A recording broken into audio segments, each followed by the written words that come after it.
Hey, hi, hello, it's Dana the Phantom, and I am back at it again with another video. And today we're going to be discussing something entirely different from usual. And that is something that's near and dear to our planet and our clothes, sustainability. Now, for those of you who don't know, I am a fashion design major, and one of the classes I had to take was sustainability and ethics within fashion. But this is something that I've had interest in for several years at this point. It's important to talk about and understand what's going on within the fashion industry right now, and how we can improve our clothing, our closets, and our environment through how we shop. So through the next series of videos, I'm going to be showing you guys how you as a consumer, and even a cosplayer, can consume more ethically and do more for the environment through how you buy and how you fashion yourself. All of the sources I will be using in this are going to be at the end of the video as well as in the description, so if you are interested in checking any of them out, you can go ahead and take a look down in the description and see what you can read up on your own. Unfortunately, with how the system works, it is very hard to consume sustainably. A lot of the companies that we want to buy from don't have a clear-cut environmental policy. It's hard to come by these good companies that produce clothing sustainably. So that's why a lot of people turn to fast fashion. Fast fashion follows the trends that all of us really love seeing on social media like TikTok and Instagram. And because of the pandemic, it's been really hard to keep up with trends because they change nearly every single month. With people in quarantine, they've been finding new ways to keep themselves busy, which includes finding trends such as learning a new hobby or finding new ways to explore their fashion sense. So as far as trends go, 2020 showed a huge spike in trends and how they consumed us during the pandemic. So what exactly is fast fashion? Fast fashion is defined by Oxford Language as inexpensive clothing produced rapidly by mass market retailers in response to the latest trends. So what does that mean for us as consumers? Fast fashion has been rather quickly killing the fashion industry. Most of us, whenever we go shopping, we look for cheap, fun things with the explicit idea of wearing it a handful of times and then either donating it or throwing it away, or even worse, letting it sit in our closet for years untouched because we don't have anything to pair it with, or because it's not really our cut or our style, or the trend passed. There are so many reasons why we don't wear the clothes in our closet. So what exactly are we putting our money towards? And how much of our closet is full of things that we don't wear? Fashion and clothing have suddenly become disposable. Production has gone down so low that whenever we buy something for super cheap, we expect it to fall apart. And so do companies. They've started making clothing more cheaply and less well made so that we are forced to replace it within a few months, a few weeks. We end up with this huge amount of clothing that we can't wear because something on it is broken, or it's cut wrong, or it's sized weirdly. A lot of the time, whenever we're done with the clothes that we have, we often end up throwing them away or donating them. But what happens to our clothes when we donate them? A lot of the time, people don't know this. How much of it is left in thrift stores and resale places, and where does it go when it can't be sold in either of these places? A lot of times, they either end up in the trash, burned, or more commonly, in developing countries in Africa, by the tons. According to an article from BBC Future by Abigail Beale, around 85% of all textiles thrown away in the US, roughly 13 million tons in 2017, are either dumped into landfills or burned. This doesn't even mention that those landfills aren't in America. A lot of the time, they're in developing countries like Rwanda and Kenya in Africa. The primary problem with secondhand imports into developing countries is that these developing nations have little to no say in the matter. A lot of the times, whenever these countries try to put up tariffs against these nations putting these secondhand imports in their country, they end up with immense backlash. European and American governments bite right back with even higher tariffs and even full cease of trade with these countries. And for these developing countries to have these tariffs put against them, or even a cease of all trade, is extremely difficult to decide, especially whenever it's things like American governments or European governments imposing these tariffs and these embargoes. It oftentimes leads to other countries following along with America and Europe because they don't want to be on the bad side of these big traders. This leaves these countries with a very severe choice. Do they cease all trade, or do they choose their government's infrastructure and their textiles industry? And a lot of the time, they have to sacrifice the latter. So we know where they end up, but how do these clothes begin? If they're creating so much waste, how are they being created for so cheaply? And it turns out it's at the expense of the workers. A lot of the time, our clothes are produced in countries with little to no protections for their workers. It goes as far as there being no structural integrity to the buildings being used, to garment workers being paid little to nothing for their work. In fact, there is a very particular incident in the Daca garment factory in 2013. So this took place in Bangladesh, and the building had been falling apart for months. The workers were telling their employers that the building was falling apart. There were huge cracks in the sides of the walls. And then all of a sudden one day, the building just collapsed. It killed over 1,000 people and left more than 2,500 people injured. That is a huge amount of people. People who are going to work every day just to sustain their livelihoods and their families. For what? A piece of clothing that most people in developed countries are just going to throw away a few weeks, months, maybe even a year later? Something they're rarely gonna wear, or something that breaks after a few uses because the company is cutting corners on threads or fabrics or whatever. People are dying for our fashion, and it's just going to waste. We're fine. I am extremely privileged to be sitting here. I am extremely privileged to be sitting here and having this conversation. And I know that. I'm wearing fast fashion right now. I'm wearing a cheap synthetic hoodie and even cheaper synthetic jeans that have already started falling apart, and I haven't even had them for a whole 2 years. I'm also complicit in this. Like, I know. I'm extremely, extremely privileged to be where I'm at.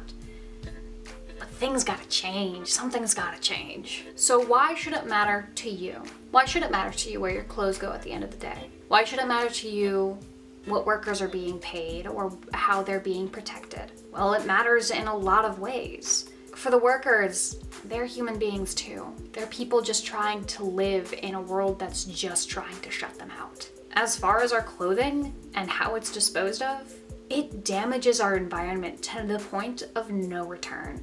A lot of the clothes we wear are plastics and synthetics that aren't going to biodegrade at the end of the day. Not to mention the chemicals used to make them are extremely toxic, and the runoff from them has ruined entire villages and their livelihoods. It's damaging our environment, our oceans, our waters, and there's no way to take it back. The garment industry is responsible for about 10% of carbon emissions on our planet, according to the World Bank. 10% of carbon emissions just for fashion, just for clothing. But how can you as an individual make an impact? How can you change how that happens? The first step is stopping buying fast fashion. Now, I know that it is super easy for me to say that. I know it is super easy for me to say that. But there are actually a lot of steps that you can take to step away from fast fashion and still enjoy your clothing and still be able to wear fun, enjoyable things from time to time. When it comes to trends in the fast fashion market, the materials made are often so quickly produced that they end up being weak and extremely uncomfortable. The sizing is almost always incorrect or differs away from what we're used to, and we often end up unhappy with the product that we get. The cheap materials used often discolor super easily or break within a few wears, and we often think, it'll be easier to just entirely replace it as opposed to just fixing it or buying a better piece to begin with. That's where small businesses and even a little bit of DIY comes into play. Small businesses are oftentimes run by people just like us, who also love these trends that are going around and also want to make the same thing. However, the main difference between a corporate entity and a small business owner is a small business owner actually cares about the product that they give you. A lot of the time, they're going to spend a lot more time looking into what they are making. They're going to look at the processes, the materials, and make sure that they are giving you a product that will last. And while they're on the little bit more expensive side, you can usually find a more unique piece that you're going to cherish for a lot longer than if you just go to Charlotte Russe or Forever 21. There are even small businesses that are entirely dedicated to using recycled pieces or even natural fibers. Not to mention, they're also a little bit more conscious of sizing. And you can also look into doing it yourself. It takes a little bit more practice and time, but you can usually learn how to sew pretty easily. I mean, I mostly taught myself how to sew from YouTube tutorials and online tutorials, but a lot of the time, learning how to sew and making things for yourself is a really fun hobby and can actually create something that is entirely unique to you, where you can change any part of it that you want, you can make exactly what you're looking for, and it's suited to your body type, as opposed to a lot of the things on the fast fashion market that are just thrown out there at the most basic sizing. This also allows you to pick the exact materials that you're looking for, whether that's natural material or still going with synthetic, but going with the pattern that you like more. I can't even begin to tell you guys how many times I've seen something in a store and just been like, I can make that, and I can make it out of something that I like. It happens a lot. And it's also one of the main reasons why I don't shop fast fashion anymore. It's because I literally sit there thinking I could literally make that. And then I don't. But now I don't remember it, so it's fine.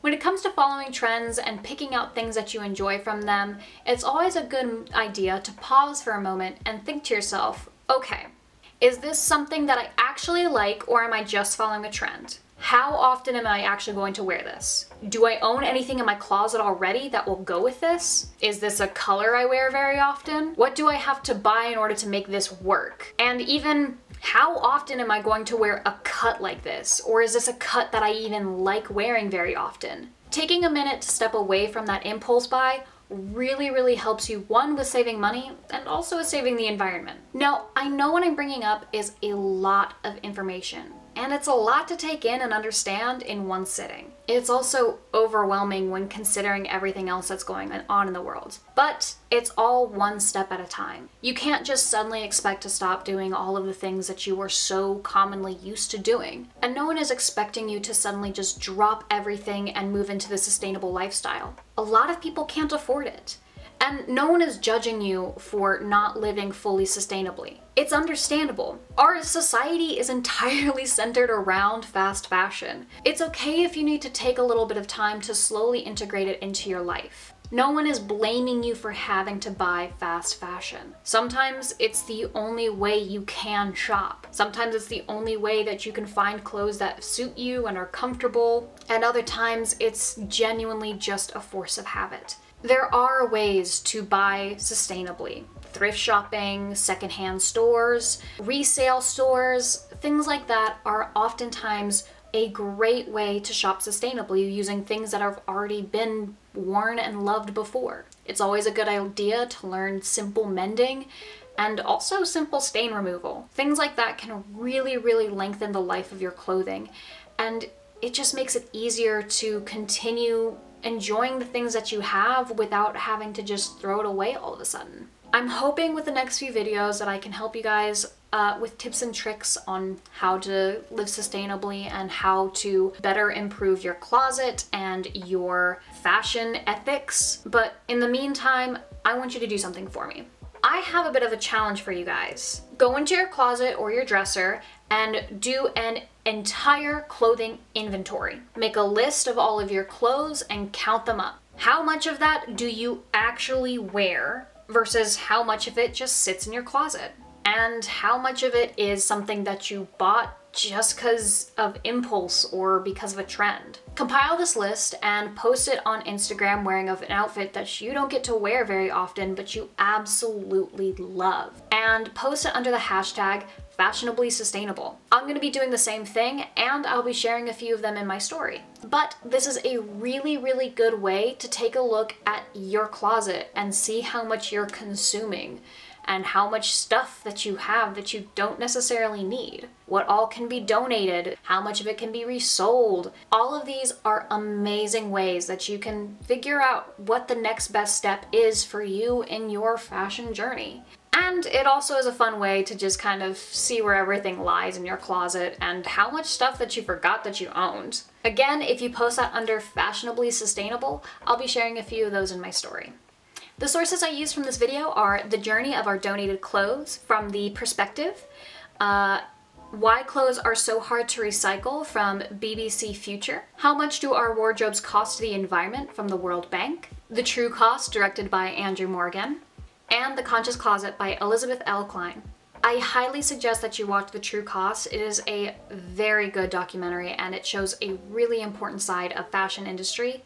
And The Conscious Closet is also a really good read and a really good way to learn how to live a little bit more sustainably. All right.